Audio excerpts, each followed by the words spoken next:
Et je bénis le Seigneur pour la grâce que nous avons dans cette église. Nous avons passé une semaine merveilleuse, un temps de prière, une retraite exceptionnelle. Amen. Qui était là à la retraite? Les personnes qui n'ont pas assisté à la retraite, vous avez raté des choses alors. On ne saura pas vous les raconter. Il faut demander à Dieu. Puisque nous, on a été fortement visités et bénis. Amen. Amen. Mais puisque en esprit, on est ensemble, ça va descendre sur vous. Amen. Amen. Alors très rapidement, nous allons prendre nos Bibles. Nous allons lire 2 passages pour commencer. Les autres, nous allons voir ça dans la suite. Nous sommes dans Genèse 18, le verset 17. Nous nous tenons debout pour honorer la parole de Dieu. Genèse 18, le 17e verset.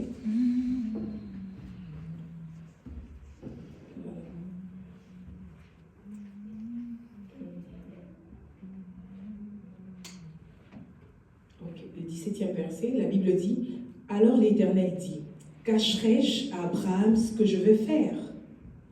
Nous prenons un deuxième passage, Genèse 3, le verset 8 jusqu'au verset 9.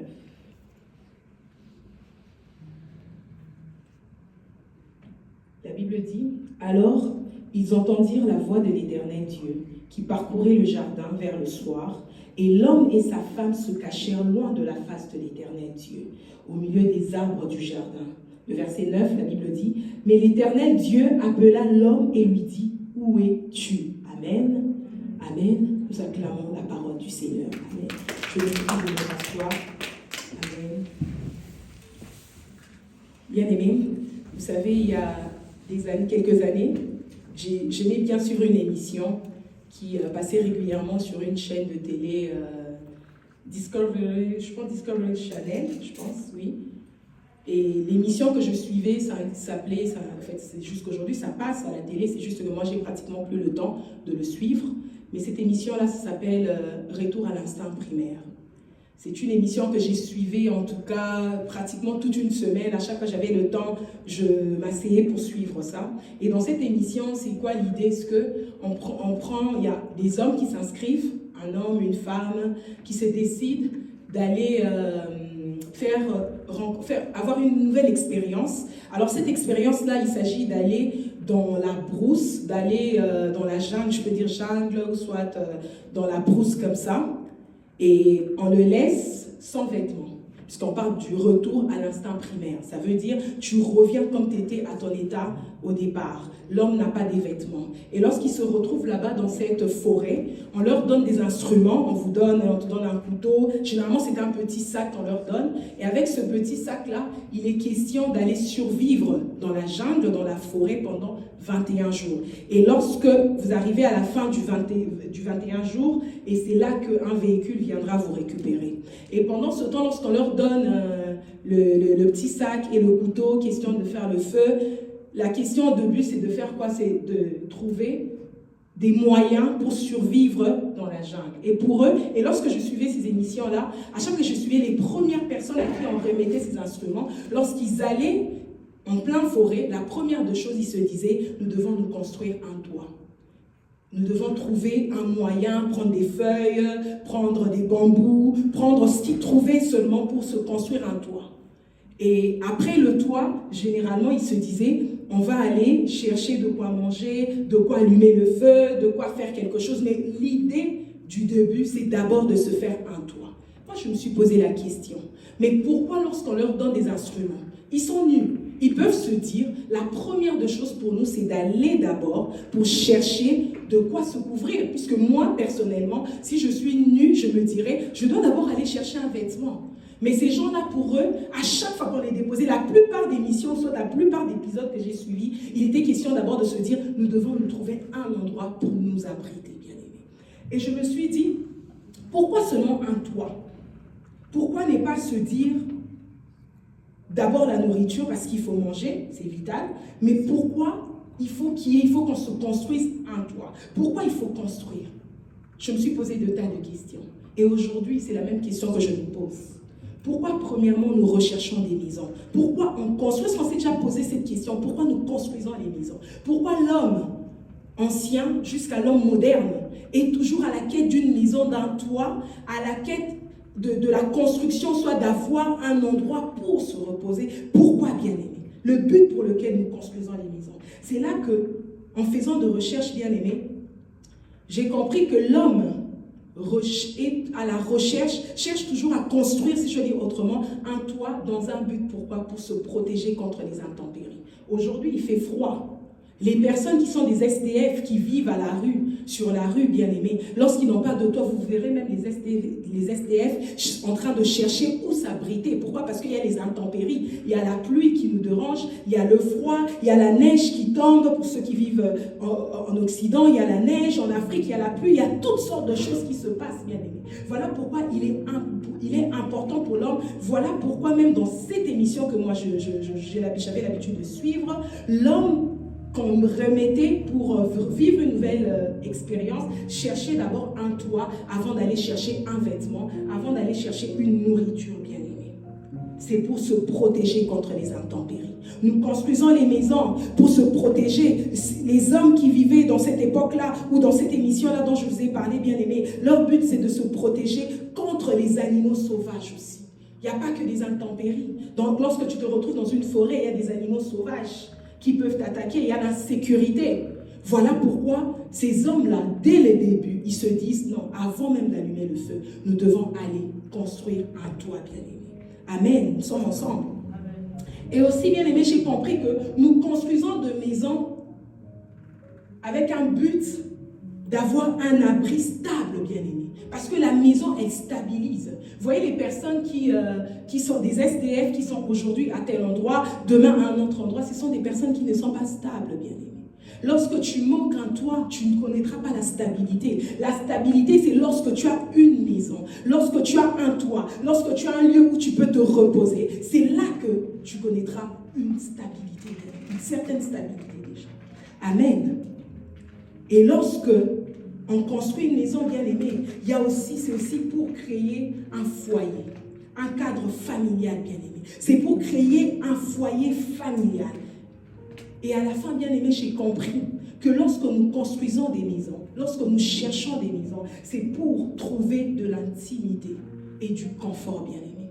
Voilà pourquoi vous allez voir dans l'évolution architecturale, nous avons commencé avec les premiers hommes qui ont eu à habiter, ils ont construit des maisons avec des feuilles, avec le sable, des huttes.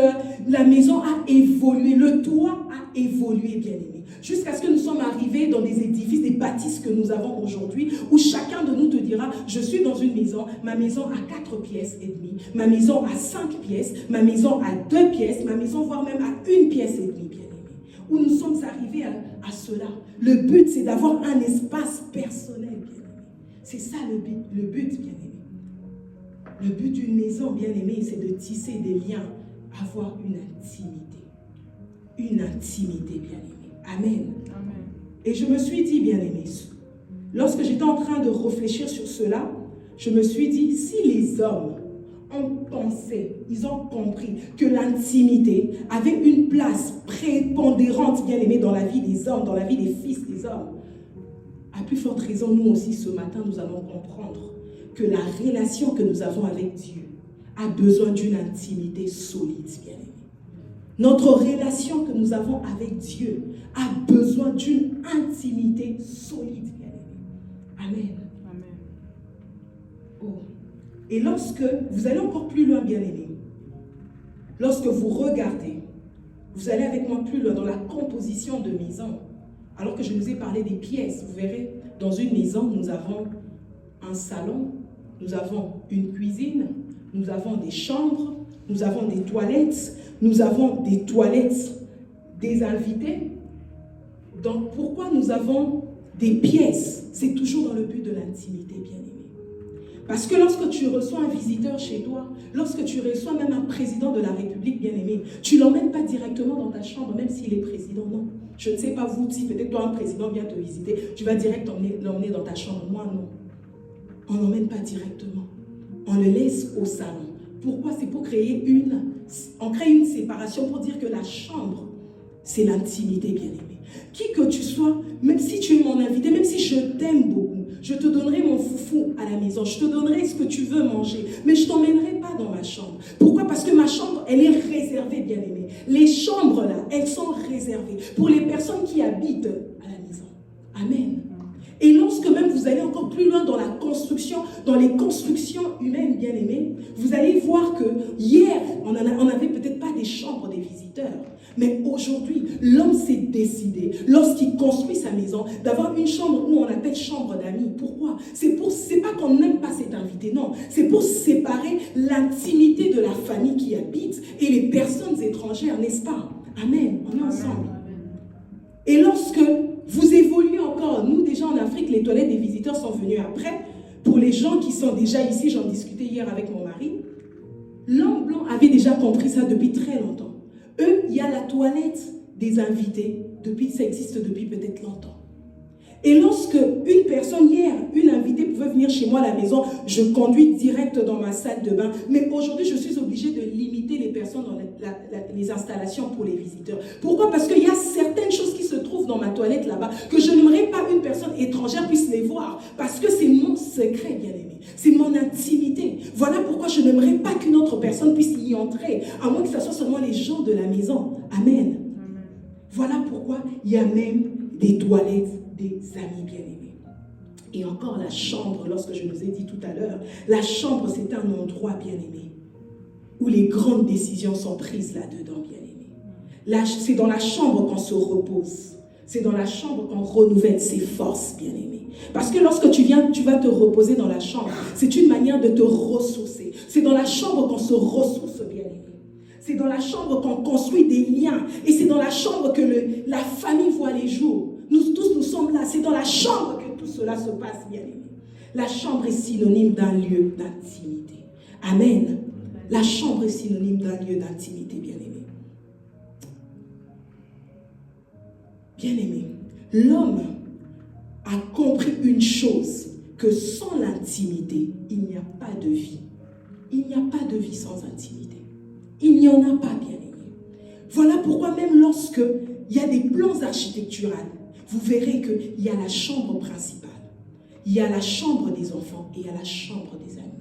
Lorsque même on a un bébé, lorsqu'il est bébé, on le garde dans la chambre, peut-être parentale. Pour d'autres parents, déjà dès le début, ils mettent l'enfant dans une autre chambre pour garder le secret, l'intimité du couple bien-aimé. Mais lorsque l'enfant, pour ceux qui dorment avec les enfants dans leur chambre, lorsque l'enfant grandit, même si tu es le chouchou des papas et mamans, là, on va te placer dans ta chambre bien-aimée.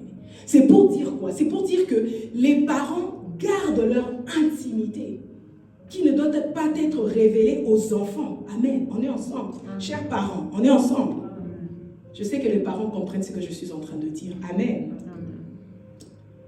Bien-aimé, voilà pourquoi lorsque un architecte fait son plan, il se dit il faut qu'il y ait des espaces pour l'intimité des personnes qui habitent. Raison pour laquelle nous avons des chambres. C'est pourquoi ce matin, bien-aimé, j'aimerais nous partager un thème merveilleux ce matin. J'aimerais nous partager ce thème merveilleux intitulé « Le Dieu de l'intimité » ou « Le Dieu qui aime l'intimité ». J'aimerais que tu m'aides à dire à ton voisin « Le Dieu de l'intimité ». Bougeons un peu, on va faire cet exercice. J'aimerais que tu m'aides vraiment. Dis à ton voisin « Le Dieu qui aime l'intimité ». Amen. Amen. On est ensemble. Amen. Bien-aimé, le terme intimité désigne ce qui est secret, bien-aimé. Je nous ai parlé de la chambre. J'ai donné cette image, cet exemple de nos chambres, de nos maisons. Le terme intimité désigne ce qui est profond, ce qui est secret. L'intimité, c'est une relation étroite qui unit les personnes, bien-aimées, dans l'amour, dans l'amitié, par la confiance, bien-aimée. Et selon la pensée biblique, l'intimité désigne une proximité profonde et une connaissance mutuelle avec Dieu bien-aimé, qui va au-delà du fait que de la simple relation de maître à serviteur bien-aimé. C'est ça l'intimité selon la pensée biblique bien-aimé. Nous savons que Jésus-Christ est notre maître Parce que nous le disons, je te reçois comme Seigneur et Sauveur. Lorsqu'on dit, qui dit Seigneur, dit Maître bien-aimé. Mais lorsque tu as une intimité, selon la pensée divine bien-aimé, selon la pensée biblique, l'intimité, c'est une relation profonde que tu as avec Dieu qui dépasse les frontières du Maître. Alléluia. Amen. Qui dépasse les frontières où tu es son serviteur bien-aimé. Amen. On est ensemble. Où l'intimité dépasse la frontière où tu te dis, je suis sa créature et lui est mon créateur bien-aimé. C'est une dimension où tu deviens un ami de Dieu. Amen. Où tu cherches à passer plus de temps dans la présence de Dieu que tu désires comme un ami bien-aimé. Et en faisant de recherches bien-aimées, je découvre que le terme qui désigne la connaissance en hébreu, c'est Yada. Dis avec moi Yada. Yada. Amen. C'est Yada. Yada qui se traduit par connaître. Mais lorsqu'on dit Yada, ça ne s'arrête pas par connaître. Yada cela implique quoi? Une connaissance intime et profonde de notre Dieu. Tu ne peux pas employer ce terme-là sans pour autant avoir une relation profonde et intime de notre Dieu bien-aimé.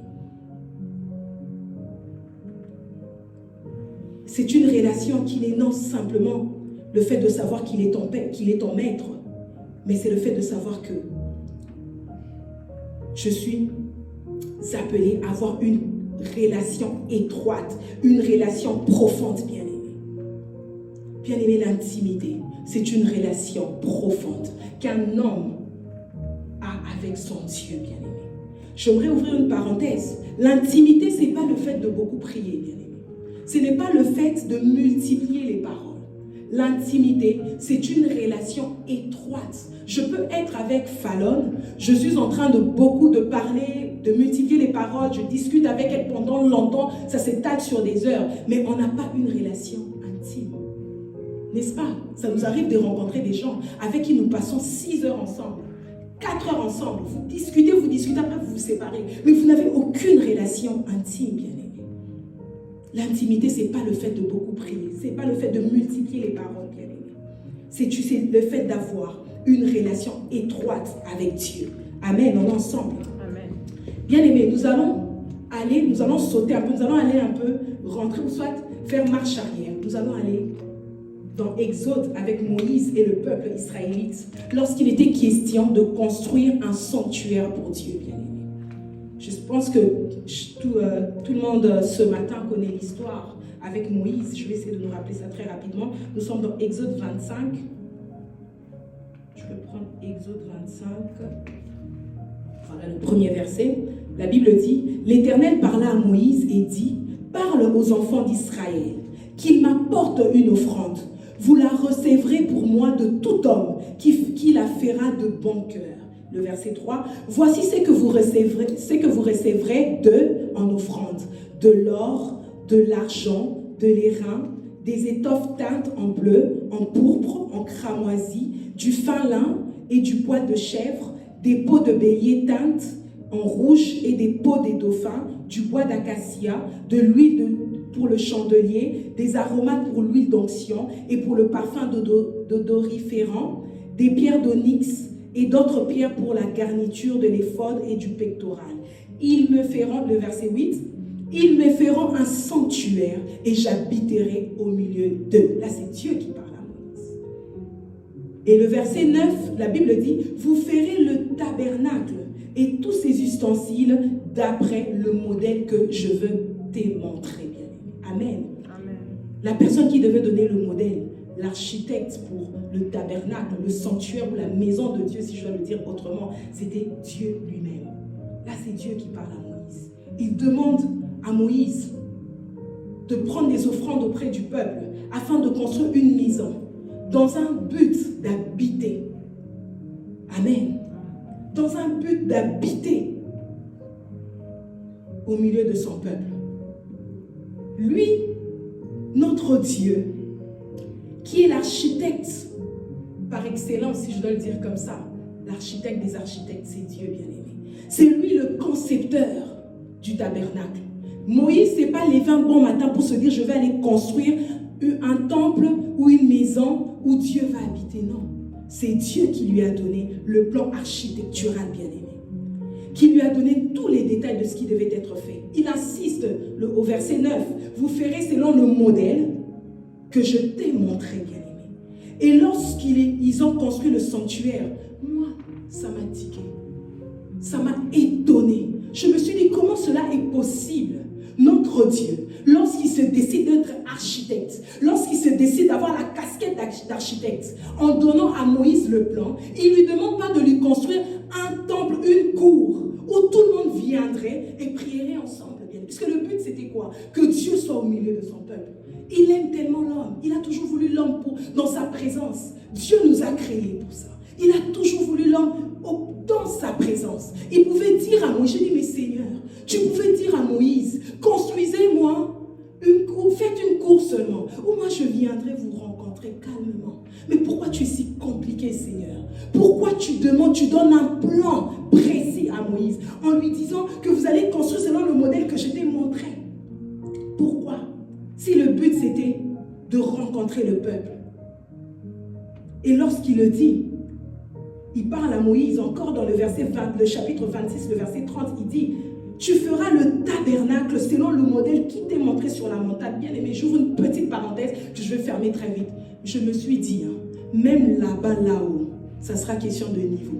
Puisque la maison, c'est des niveaux, bien aimé. C'est des pièces. Même lorsque nous allons partir dans la nouvelle Jérusalem, ça ne sera pas une cour où on vient, nous tous on entre, non. Ça sera des niveaux, bien aimé. Amen. Je veux revenir dans cette parenthèse-là plus tard, bien aimé. Et lorsque Moïse a reçu l'instruction de pouvoir construire le tabernacle, le sanctuaire, bien aimé, le tabernacle devait être divisé en 3 parties, nous connaissons.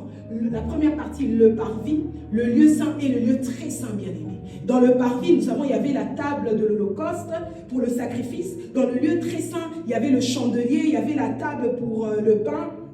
C'était l'autel de parfum. Tandis que dans le lieu très saint, il y avait l'arche de l'alliance. L'arche de l'alliance qui représente, qui est le symbole de la présence de Dieu, bien aimé. Pourquoi Dieu n'est pas venu s'asseoir au parvis? C'est vrai, il est omniprésent, il est partout. Mais pourquoi il n'est pas venu rester sur le parvis? Pourquoi il n'était pas dans le lieu saint? Mais pourquoi il est allé se cacher dans le lieu très saint? Dieu aime l'intimité. Dites avec moi profondeur. Dieu aime la profondeur, bien aimé. Il aime l'intimité, bien aimé. Il aime le secret, bien aimé. Je me suis dit, mais pourquoi, Seigneur? Pourquoi tu es allé dans le lieu très saint? Pourquoi il y a eu cette séparation-là? Les architectes de ce monde n'ont pas reçu le plan en se disant il faut qu'il y ait des pièces. Non, l'homme vient de l'éternité, bien aimé. Voilà pourquoi même dans la pensée de l'homme, en se disant on va construire des maisons, il a subdivisé des maisons, bien aimé. On n'a pas créé une cour où nous tous nous venons, non. Il y a toujours la chambre des parents, la chambre des enfants, ainsi de suite, bien aimé. C'est comme ça que les choses se passent. Oh, le lieu très saint, le lieu où Dieu lui-même habitait, bien aimé. Ce n'était pas n'importe qui avait droit pour entrer dans le lieu très saint, bien aimé. Il y avait des gens qui s'arrêtaient sur le parvis, d'autres dans le lieu saint. Mais pour le lieu très saint, il fallait qu'il y ait seulement une seule personne, le souverain sacrificateur, qui avait droit d'y entrer, bien aimé. Et cela une seule fois l'an. Je bénis le Seigneur de ne pas être né à cette époque-là, puisqu'à notre époque, nous entrons nous tous par la foi, bien aimé. Mais à cette époque-là, c'était seul le souverain sacrificateur qui entrait, qui avait accès dans le lieu très saint pour rencontrer le Père bien-aimé. Dieu aime l'intimité. Il pouvait donner une sagesse autre, mais il dit à Moïse, vous allez construire selon mes exigences, bien-aimé. L'accès dans la chambre, elle est réservée, bien-aimé, aux intimes. Amen. J'espère que je ne vous ai pas perdu. Amen. Amen. Bien-aimé, cela veut dire quoi? Lorsque Dieu donne ce plan, lorsqu'on se dit la chambre est réservée aux intimités, cela veut dire qu'il y a des niveaux. Il y a des niveaux où, lorsque tu reçois Jésus, tu quittes le monde, tu reçois Jésus comme Seigneur et Sauveur, tu viens vers Dieu. Et il y a d'autres niveaux où tu deviens serviteur, où tu quittes la dimension de sauver, mais tu deviens serviteur bien-aimé. Mais il y a un autre niveau ou une troisième dimension que moi j'aime particulièrement. C'est au-delà de la dimension d'enfant de Dieu simple, c'est au-delà de la dimension de serviteur, mais c'est la dimension des intimes de Dieu bien-aimé. où tu deviens intime de Dieu, où tu deviens ami de Dieu, bien-aimé. C'est cette dimension-là que moi j'aime. On est ensemble. Amen.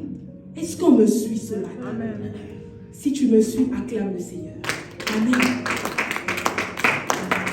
Bien-aimé, la dimension où tu deviens ami de Dieu, cela ne dépend pas que tu sois serviteur ou pas. Tu peux ou ne pas être serviteur de Dieu, mais tu es un intime de Dieu. Tu es un ami de Dieu, bien-aimé. C'est cette dimension-là que je suis venue nous parler ce matin, bien-aimé. La dimension d'intimité, bien-aimé. Parce que tu peux être un serviteur de Dieu, mais tu n'as pas une intimité avec Dieu. Mais tu n'as pas une relation étroite avec Dieu. Tu peux être choriste, tu peux être protocolaire, tu peux être intercesseur même, mais sans avoir une intimité avec Dieu. Sans avoir une relation profonde, sans avoir une relation étroite avec Dieu, bien-aimé. Sans l'avoir. Vous savez, lorsqu'on se retrouve dans un mariage, bien-aimé, dans une fête de mariage, nous dansons, nous mangeons, on fait des photos ensemble. Peu importe même le poste que tu as occupé pendant le mariage, bien-aimé, tu n'iras pas avec les mariés pour les noces. Jamais. Même si tu étais le parrain, même si tu étais la marraine, même si tu avais trop dansé, transpiré sur la piste, lorsqu'il sera question de partir, que les mariés partent, ils partent à deux. Même si tu fais partie du cortège et que tu les as accompagnés jusqu'à l'entrée, tu n'entreras pas. Pourquoi? Parce que c'est réservé, bien-aimé. C'est réservé. La chambre est réservée. C'est l'intimité, bien-aimé. Tu n'entreras pas. C'est la dimension où Jésus-Christ est l'épouse, est notre époux, et que nous sommes l'épouse, bien-aimée. La Bible dit nous sommes le temple du Seigneur. Tu es église, je suis église. L'église, ce n'est pas le baptiste, ce n'est pas ce que nous voyons, bien-aimé. L'église, c'est lorsque toi tu viens, moi je viens, c'est l'église, bien-aimé. Voilà pourquoi c'est l'épouse qui est emmenée pour les noces. Ce n'est pas les personnes qui viennent en tourisme. C'est lorsque tu as une intimité avec Dieu, bien-aimé. La Bible dit ceci dans Matthieu. Celui qui veut prier, qu'il fasse quoi? Qu'il aille au salon? J'espère que nous connaissons le passage, non? Qu'il aille dans la cuisine? Non. Mais la Bible parle de quoi? La Bible dit, va dans la chambre. Je nous ai dit que la chambre, c'était quoi? L'intimité. C'est le secret, bien-aimé. La Bible ne te demande pas d'aller dans ta cuisine. La Bible ne te demande pas d'aller même pas dans ta toilette où c'est aussi l'intimité. Mais la Bible te demande d'aller dans la chambre, bien-aimé. Pourquoi? Parce que quand tu vas dans la chambre, et la Bible ne s'arrête même pas là, il dit, tu fermes ta porte.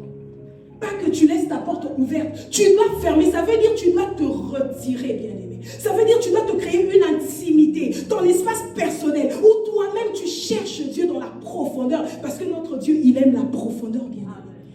Il aime la profondeur. Tu dois te retirer. Tu fermes ta porte et tu cherches Dieu, bien-aimé. Voilà pourquoi j'aimerais nous dire ce matin, tu ne peux pas être un enfant de Dieu sans avoir une vie d'intimité avec Dieu. Sinon, tu resteras sur le parvis, bien-aimé. Et lorsque tu restes sur le parvis, tu passeras à côté de beaucoup de choses dans ta vie, bien-aimé. Tu passeras à côté. Mais je me suis encore posé une autre question ce matin, bien-aimé. Mais pourquoi Dieu aime l'intimité, bien-aimé? Pourquoi il aime l'intimité? Pourquoi? Bien-aimé, pour nous dire le pourquoi, j'aimerais que nous puissions rentrer dans l'histoire de la création du monde. Lorsque Dieu a créé l'homme et la femme dans la Bible. La Bible nous démontre que Dieu venait chaque soir à la rencontre d'Adam.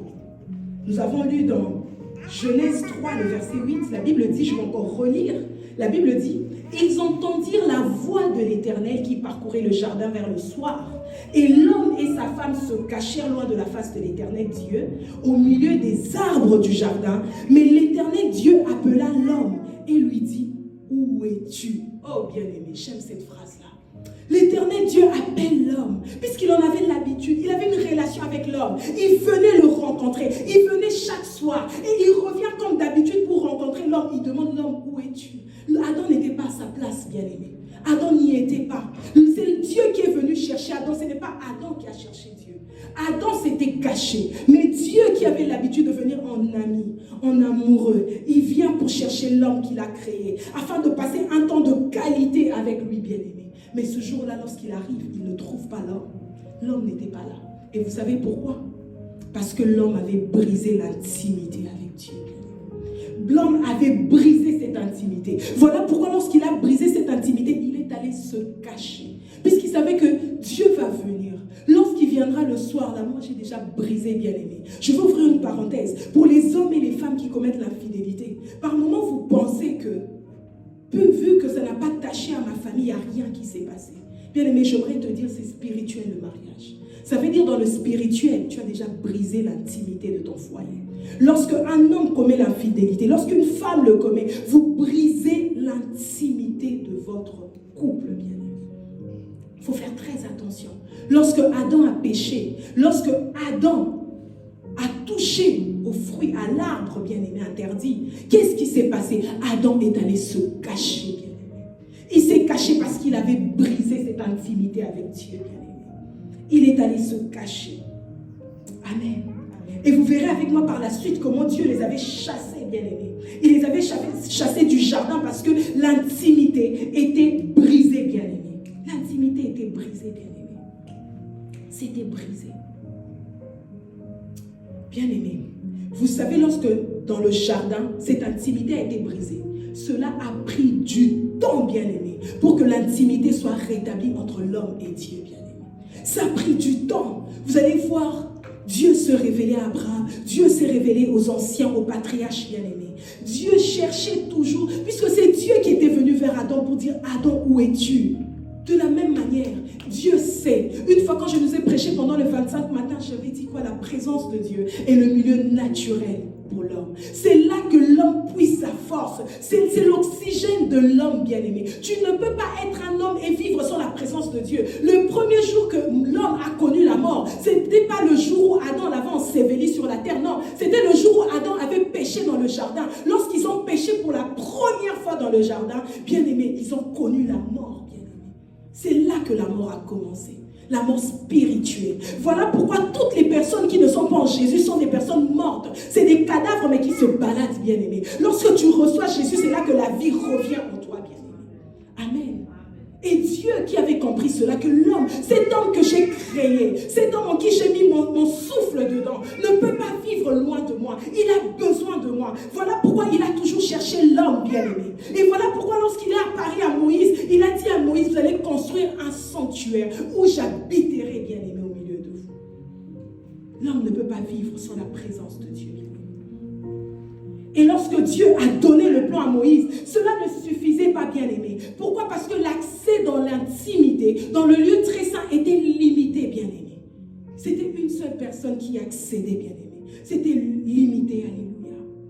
Et Dieu, qui nous a tant aimés, bien-aimés, il t'a tant aimé, il m'a tant aimé, il a tant aimé le monde, comme le dit la Bible. Qu'est-ce qu'il s'est dit? Il s'est dit non, j'ai besoin de ces hommes, ils ne peuvent pas vivre sans moi. Il faut une relation étroite entre moi et l'homme, alléluia. Mais qu'est-ce que je dois faire? J'ai demandé à Moïse de construire le tabernacle. Mais cela ne suffit pas. Oui, je suis là parmi eux. L'arche de l'alliance est là. Je suis là au milieu de ce peuple. Mais ça ne suffit pas. Parce que ce n'est pas tout le monde qui vient vers moi. Parce qu'il y a des lois, il y a des restrictions, alléluia. Il y a beaucoup de choses. Ils ne peuvent pas. Mais qu'est-ce qu'il faut que je fasse? Je veux dépêcher Jésus. Je veux envoyer mon fils, alléluia. Je veux donner Jésus, alléluia. Il faut qu'il y ait un prix qui soit payé pour que cet homme revienne dans l'intimité. Pour que cet homme vienne dans la profondeur, alléluia. Bien-aimé, l'intimité avec Dieu a coûté le prix du sang de Jésus. Amen. Ça a coûté, bien-aimé. Ça a coûté, oh, alléluia. Le fait d'avoir cette relation étroite avec Dieu a coûté la vie de Jésus. Amen. Amen. Je bénis le Seigneur parce qu'aujourd'hui c'est notre culte de la Sainte Seine où nous allons nous souvenir de ce que Jésus a fait pour nous. Amen. Le but de Christ sur la terre était de restaurer, de rétablir cette intimité qui était brisée. Parce qu'on avait perdu cet accès-là. On avait perdu cette intimité avec Dieu, bien-aimé. Le but de Christ, c'était de briser. Il est venu sur la terre pour briser toutes choses qui nous empêchaient d'avoir une relation étroite avec Dieu. Voilà pourquoi, lorsque Christ était sur la croix, avant de rendre son dernier souffle, il a dit « Tout est accompli ». Oh, que j'aime cette phrase. Lorsqu'il a dit « Tout est accompli », c'est pour dire que j'ai atteint mon but. Alléluia. J'ai atteint mon but, celui de remettre l'homme bien-aimé. Et lorsque même Jésus était encore vivant de son vivant, lorsqu'il était question d'enseigner la prière, il dit aux disciples, dites ceci, notre Père. Mais pourquoi il n'a pas dit dites maître, puisqu'il est notre maître Dieu? Pourquoi ne pas dire maître? Pourquoi il faut dire notre Père? Parce que le Notre Père, Jésus a voulu rétablir quelque chose, la relation étroite. Parce qu'avec un Père, nous avons une relation étroite, bien-aimé. Jésus a voulu nous enseigner qu'il n'est plus votre créature, votre créateur seulement. Il n'est pas seulement votre maître, mais il est votre Père. Alléluia. Il y a une relation étroite, bien-aimé. Une relation étroite. Amen. Et lorsqu'il a rendu son dernier souffle, la Bible nous dit que le voile qui séparait le temple, qui séparait le lieu saint du lieu très saint, se déchira, bien-aimé. Ça s'est déchiré. Pour qu'aujourd'hui, que nous ayons accès libre dans la profondeur, dans l'intimité, dans la chambre, bien-aimé. Hier, la porte était fermée, mais aujourd'hui, le Seigneur a déchiré en disant que toi et moi, lorsque nous recevons Jésus-Christ comme Seigneur et Sauveur, nous pouvons aller dans la profondeur, nous pouvons désirer. Oui, hier, j'étais dans une profondeur, mais aujourd'hui, je veux encore au-delà. Et demain, je voudrais encore au-delà. C'était ça le but, bien-aimé. C'était ça le but. C'était ça le but, bien-aimé. Alors, nous sommes appelés, bien-aimés, à avoir une intimité avec Dieu. Il nous a créés pour cela. Alors, tu ne peux pas être un enfant de Dieu, et pire encore, un serviteur de Dieu, sans avoir une relation étroite avec Dieu, sans avoir une relation profonde avec Dieu. Non, mon frère, ma soeur, nous ne pouvons pas, bien-aimés. Impossible, tu ne peux pas, bien-aimé. Nous devons rechercher cette intimité-là. Pourquoi nous devons la rechercher? Parce que ça a coûté le sang de Jésus, bien-aimé. Ça a coûté le sang de Jésus, bien-aimé. L'intimité avec Dieu, ça a coûté Jésus. On ne peut pas prendre les choses à la légère. Ou même quand tu pries, tu es superficiel. Non, bien-aimé. Lorsque tu réalises combien ça a coûté le sang de Jésus, je pense que tu prendras la vie chrétienne au sérieux. Tu prendras le fait de chercher Dieu au sérieux, bien-aimé. Vous savez pourquoi encore? Parce que l'intimité avec Dieu nous garde dans une vie de sainteté, bien-aimé. Quiconque intime de Dieu marche dans la sanctification. Parce que tu ne peux pas être un intime de Dieu, aller dans les profondeurs avec Dieu et avoir une vie qui n'honore pas Dieu, bien-aimé. Lorsque Adam a péché, ce n'était pas Dieu qui lui avait dit « va te cacher ». C'était parce qu'il s'était sali qu'il est allé se cacher. Il ne pouvait plus supporter la présence de Dieu. Il ne pouvait plus rester dans l'intimité avec Dieu. Il devait aller se cacher parce qu'il était devenu sale, bien-aimé. Lorsque tu es un intime de Dieu, tu vivras dans une vie de sainteté, bien-aimé. Parce que tu sauras qu'à chaque fois que je dois me présenter auprès de mon Dieu, je dois avoir ma tenue, ma robe, elle doit être blanche, bien-aimé. Tu vas vivre dans la sanctification. Voilà pourquoi même lorsque Dieu, Moïse, était en face du buisson ardent, là, Dieu lui dira « ôte tes souliers de tes pieds, car le lieu sur lequel tu te tiens est saint, bien-aimé. » Parce que tu ne peux pas t'approcher de ce grand Dieu saint, redoutable, tout en ayant une sueur en toi, tout en menant une vie qui ne glorifie pas le Seigneur. L'intimité avec Dieu te garde dans une vie de sainteté, bien-aimé. Amen. Amen. Dans une vie de sainteté. Et sans la sanctification, nul ne verra Dieu. Voilà pourquoi tu dois être un intime de Dieu, bien-aimé. On n'a pas de choix, bien-aimé. Et lorsque tu as une intimité avec Dieu, tu commenceras à lui ressembler, bien-aimé. Tu vas lui ressembler, pourquoi? Parce que le fait de le contempler, le fait de passer du temps, vous savez, lorsque je passe plus de temps avec mon mari, il y a même des tics qui fait moi-même, je me retrouve en train de faire et je rigole. Pourquoi? Parce que on passe plus de temps ensemble. On est dans une vie d'intimité ensemble. Ce qui fait que facilement, il y a des choses de lui qui se collent à moi et vice-versa. Bien aimé, c'est comme ça que ça se passe. Bien. Et lorsque tu passes plus de temps dans la présence de Dieu, tu vas lui ressembler. Lorsque les premières personnes qui ont vu les premiers disciples, ils ont dit quoi? Ils les ont appelés des chrétiens. Pourquoi? Parce qu'ils avaient vu Christ en eux, bien aimé. J'aimerais nous dire une chose ce matin. Le plus grand miracle sur la terre des humains, ce n'est pas de ressusciter un mort. Ce n'est pas de guérir un paralytique, mais c'est celui de ressembler à Jésus. C'est celui de ressembler à Jésus. Lorsque tu ressembles à Jésus, c'est là que tu as atteint le grand miracle qui puisse exister sur la terre des hommes. Et une seule manière de ressembler à Jésus, c'est d'être dans une vie d'intimité, une vie de méditation, une vie où tu cherches Dieu dans les profondeurs, dans la parole, dans les Écritures, où tu cherches Dieu à genoux, où tu passes un temps de qualité avec Dieu. C'est comme ça qu'on arrive à lui ressembler, bien aimé. Tu ne vas pas ressembler à quelqu'un avec qui tu ne passes pas le temps. Impossible. Comment tu vas arriver à le ressembler? Comment tu vas arriver à le connaître, bien-aimé? Vous savez, lorsque Moïse passait beaucoup de temps avec Dieu, même lorsqu'il redescendait, il rayonnait. Parce que l'intimité avec Dieu ne s'arrête pas sur le plan spirituel, même ton corps, la physique, il va rayonner. Tu ne tomberas même plus malade, bien-aimé, si tu le crois. Parce qu'il y a d'autres chrétiens, ils y croient pas, bien-aimé. Moi, je connais un serviteur de Dieu, lui, il a toujours dit, moi, je ne tomberai pas malade. Et une fois, il est allé dans un pays en Europe. Et lorsqu'on lui fait des analyses, on prend un microbe, on lui pose. Et lorsqu'on fait des analyses, on remarque que le microbe ne l'atteint pas. Chose réelle, bien-aimé. Je vous trouverai le nom même vers la fin. Et il s'est dit, moi, je suis un intime de Dieu, je ne tomberai pas malade. Les épidémies, là, ça ne va pas m'atteindre. Bien-aimé, un intime de Dieu, au-delà du plan spirituel, même physiquement, oh, tu seras beau. En Jésus, on est toujours beau et belle. Pourquoi? Parce que les effets de la présence de Dieu, alléluia, oh, ça va faire en sorte que tu rayonnes. Lorsque les gens vont te voir, ils ne vont pas comprendre, mais tu es toute belle. Oh, mais de base, quand j'étais née, on m'avait dit que je n'étais pas jolie. Mais comment je suis toute belle? Mais c'est la présence de Dieu, c'est l'intimité, alléluia, alléluia. Bien-aimé. Et lorsque, ce que j'aime encore, c'est quoi? On a lu ça dans Genèse 18, 17, bien-aimé. Lorsque tu es un intime de Dieu, amen, que j'aime, bien-aimé. Lorsque tu es un intime de Dieu, bien-aimé, tu vas participer au conseil de Dieu. Amen. Oh, dis avec moi le quoi. Imaginez-vous, bien-aimé, Dieu veut faire quelque chose dans ta vie, te fait asseoir. Il t'explique ce qu'il veut faire. Oh, que c'est beau, mon Dieu. Dieu veut faire quelque chose, mais il te fait asseoir, il t'explique. Il dit à Abraham, il dit, cacherai-je à Abraham ce que je veux faire? C'est pour dire, il est mon intime. Est-ce que je peux faire quelque chose sans pour autant lui prévenir, sans pour autant le lui dire?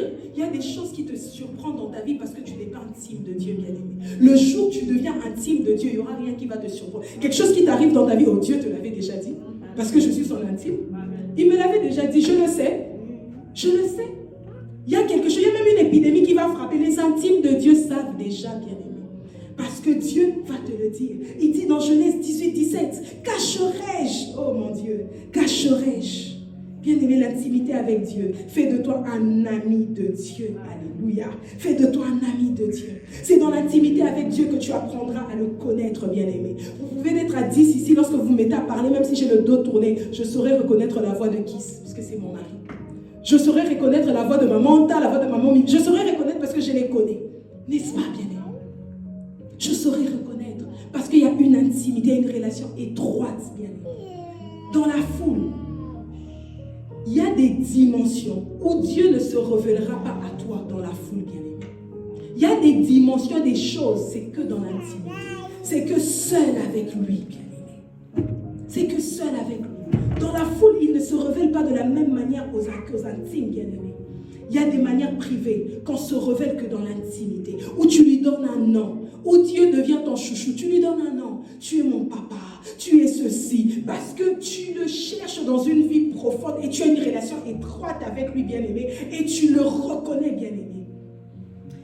Oh. Il y a même des facettes, même pour ceux qui sont mariés, de ton mari, même la personne qui l'a engendré ne le sait pas. Mais toi qui passes une intimité avec ta femme ou ton mari, tu le connaîtras mieux que ses parents, bien-aimés. Mieux. Pourquoi? Parce qu'il y a une relation d'intimité, bien-aimé. Il y a une relation d'intimité. Alors ce matin, je suis venue nous dire, ou dire à quelqu'un ce matin, Dieu qui a envoyé son Fils unique, qui ne l'a pas épargné, dans le but de nous réconcilier dans cette intimité, bien-aimé. Il t'attend dans les profondeurs. Il t'attend, bien-aimé. Il t'attend. Moi, je me suis dit encore, bien-aimé, le prix à payer a été le sang de Jésus. Je n'ai pas de raison à donner à Dieu. Je n'ai pas de raison, bien-aimé. Imaginez-vous un parent qui n'a qu'un seul enfant, mais qui donne cet enfant-là pour le prix, pour avoir plusieurs enfants, bien-aimés. Se révéler seul à seul. Il ne veut pas qu'il y ait des gens, bien-aimés. Il veut passer le temps où il se révèle à toi. Oh, bien-aimé, il y a d'autres miracles. Il y a d'autres dimensions que tu ne vivras que seul à seul, seul avec Dieu, bien-aimé. D'autres expériences que tu recherches, tu n'auras ça que seul, bien-aimé. Lorsque Jean était sur l'île de Patmos, bien-aimé, le Seigneur lui dit, monte ici. En d'autres termes, il devait aller au-delà, plus loin, au-delà de la hauteur où il se trouvait. Parce que lorsqu'on te dit monte, ça veut dire que tu es sur une hauteur. Tu dois monter encore. Tu dois aller au-delà, bien-aimé. Et cette expérience-là, Jean était seul, il n'était pas avec quelqu'un, bien-aimé. Et Dieu lui demande, monte encore, va dans les profondeurs, va encore plus loin, bien-aimé. Et c'est dans l'intimité qu'il devait. Il devait monter pour percevoir des choses, bien-aimé. Pour avoir une nouvelle expérience. Jean devait monter, bien-aimé. Des expériences que tu recherches dans ta vie, ce matin, bien-aimé. Tu les auras pas dans les parvis, mais dans l'intimité avec Dieu, bien-aimé. Tu ne les auras que lorsque tu te décideras de rencontrer Dieu seul à seul. Lorsque tu te décideras d'aller dans ta chambre, bien-aimé, pour rechercher Dieu, mais dans la profondeur, bien-aimé. Mais comment veux-tu avoir une intimité avec Dieu si lorsque tu te réveilles, la première pensée qui te traverse à l'esprit, c'est de prendre ton téléphone et d'être sur les réseaux sociaux? Le monde a tellement de distractions. Le monde est comme tel qu'on multiplie des distractions dans le but de quoi? Pour que tu n'aies pas d'intimité avec Dieu, bien-aimé. Le monde a compris. Voilà pourquoi l'ennemi a compris que oui, l'homme avait brisé cette intimité. Mais Dieu qui a aimé le monde a envoyé Jésus. Il a restauré, il a rétabli cette intimité. Et l'homme d'aujourd'hui, s'il est intime de Dieu, mais c'est très dangereux. Parce que Dieu ne lui cachera plus rien. Parce qu'il n'y aura plus rien qui va le faire peur. Parce qu'il est intime au Tout-Puissant, bien-aimé. Et voilà pourquoi il faut multiplier la distraction pour faire que l'homme qui doit chercher Dieu dans la profondeur n'ait plus le temps d'aller dans la profondeur, mais qu'il se concentre sur le superficiel. Bien-aimé, c'est important de chercher Dieu dans l'intimité. Lorsqu'on te demande de prier, ne sois pas superficiel, bien-aimé. Prie Dieu. Lorsqu'il faut méditer, ne sois pas superficiel. Médite, bien-aimé. Lorsqu'il faut chercher Dieu, cherche Dieu, bien-aimé. Ne prenons pas la vie chrétienne à la légère, bien-aimé. Pas du tout. Ou deux fois même tu oublies de prier le matin. Tu te lèves, tu es tellement pressé que tu sors. Et même quand tu rentres, tu oublies, tu dors comme un animal. Non, bien-aimé. Cherchons Dieu dans l'intimité, bien-aimé. Cherchons Dieu, bien-aimé. Parce que la vie sans Jésus n'a pas de sens, bien-aimé. Ou tu n'as pas de temps de qualité à passer avec Dieu. Comment veux-tu le connaître si tu ne lui accordes pas le temps? Si un mariage terrestre requiert le temps, a besoin du temps, à comme même forte raison, l'intimité, la relation que nous avons avec Dieu, bien-aimé. La relation avec ce Dieu qui nous aime d'un amour incomparable, bien-aimé. Vous savez, lorsqu'il était question d'envoyer l'Esprit Saint, Dieu a eu à demander aux disciples de l'attendre où? Dans la chambre haute. En d'autres termes, l'intimité aussi. Attendez-moi dans la chambre, attendez l'Esprit dans la chambre haute. Et le Saint-Esprit de Dieu bien-aimé n'est pas donné à tout le monde. Je me suis dit, pourquoi le Saint-Esprit n'était pas descendu sur tout le monde? Non.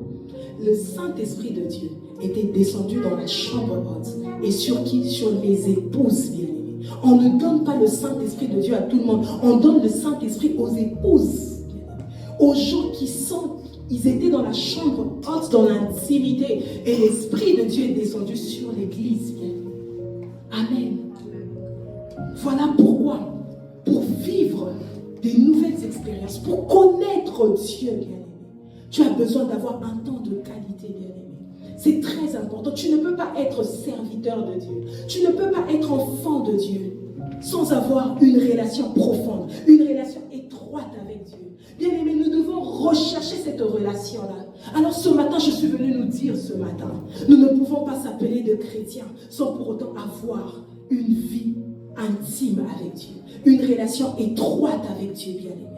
On ne peut pas, bien-aimé. On ne peut pas. Alors que ce matin, dans quelques poussières de minutes, nous allons nous approcher de cette table, bien-aimé.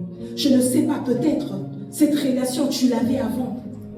Peut-être que ça a été brisé. Peut-être que tu n'as jamais eu cette relation-là. Tu ne connais pas c'est quoi. Pour toi, c'est nouveau. C'est quoi l'intimité avec Dieu? Mais le Seigneur a permis qu'aujourd'hui, tu sois enseigné, bien-aimé. Nous venons d'une retraite, c'est bien. Mais cela doit être une vie, bien-aimé. La retraite ne s'arrête pas lorsqu'on dit Amen. Ok, tu dis, j'ai tellement prié pendant ce temps-ci que là, pour moi, maintenant, c'est une pause générale. Bien-aimé, il n'y a pas de pause générale dans la foi chrétienne. On cherche Dieu, on va le chercher, bien-aimé. Parce que c'est l'épouse qui est enlevée, bien-aimé. Jésus reviendra pour l'épouse, bien-aimée. Et c'est l'épouse qui est appelée à passer les noces avec le Seigneur, bien-aimé. Lorsque vous irez là-bas, même dans la Nouvelle Jérusalem, ça sera question de niveau, bien-aimé. Les anges ne sont pas l'épouse de Christ, bien-aimé. Ils ne vont pas passer le temps, l'éternité auprès avec Christ. Mais dans cette chambre-là, il y aura les épouses. Sommes-nous l'épouses de Christ, bien-aimé? Et si nous sommes des épouses de Christ ce matin, nous devons rechercher l'intimité, bien-aimé. Recherchons ce Dieu-là. Il nous attend de la même manière qu'il était venu chercher Adam. Aujourd'hui, ce matin, il est en train de te dire, André, où es-tu? Tu es où? Fofo, où es-tu? Ce matin, le Seigneur te le dit, nous le dit ce matin. Où sommes-nous? Recherchons-nous cette qualité de vie où nous sommes des chrétiens superficiels? Recherchons-nous une intimité avec Dieu, une relation étroite avec ce Dieu bien-aimé. Servir Dieu aux médias, au protocole, peu importe les départements, c'est bien beau. Mais recherchons ce qui est important, bien-aimé. C'est l'intimité, bien-aimé. Cette relation où tu connais Dieu, où tu sais distinguer sa voix, où lorsqu'il te parle, tu sais que c'est mon Créateur qui m'a parlé, où tu sais que lorsque le cœur de Dieu fait mal, bien-aimé, lorsque tu viens dans une église, tu vois les gens dans un état bizarre où les gens ne prient pas, tu ressens ce que ressent Dieu, bien-aimé. Ce sont les intimes de Dieu qui ressentent ces choses-là.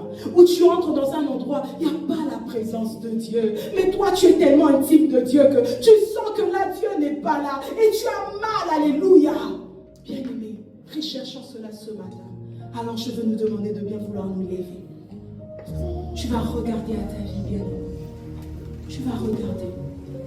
Réalise combien cette intimité avec Dieu a coûté le sang de Jésus. Bien-aimé, si l'intimité que tu avais avec Dieu a été brisée, j'aimerais que tu demandes à Dieu de te donner la force, bien-aimé, de retrouver, de t'aider à retrouver cette vie d'intimité où tu recherches Dieu, où c'est la priorité de ton cœur. Tu le mets au premier plan dans ta vie, où tu cherches Dieu dans la profondeur, bien-aimé, dans la parole, dans les Écritures, bien-aimé. Alléluia. Où tu désires tellement. De la même manière qu'un homme, lorsqu'il est amoureux, il aime tellement passer du temps avec sa femme et vice-versa, bien-aimé. Ou toi aussi, tu désires tellement passer du temps avec Dieu. Où tu étais là, tu dis, Seigneur, mais ça ne suffit pas. Oh, demain, je suis un éternel insatisfait. Aujourd'hui, j'étais là, j'étais en retraite. J'ai prié, j'ai pleuré. Mais demain encore, Seigneur, je te veux. Je te veux, Jésus. Hier, j'étais là. Aujourd'hui, je te cherche. Demain encore, je te chercherai. Certainement, le monde va dire, mais pourquoi tu pries beaucoup? Je prie parce que je suis intime de Dieu. Parce que je suis un ami de Dieu, parce que je le désire tellement, parce que je veux Dieu dans ma vie, alléluia. Qu'un cœur se lève, oh, bien-aimé, demande au Saint-Esprit de Dieu de pouvoir t'aider, alléluia, ce matin. Seigneur, nous voulons tellement Jésus. Yahweh, nous le voulons, Seigneur. Ce matin, nous le voulons, Jésus. Seigneur, aide-nous à être des hommes et des femmes qui passent de temps de qualité avec toi, oh Dieu. Des hommes et des femmes qui te désirent tellement, oh Père. Des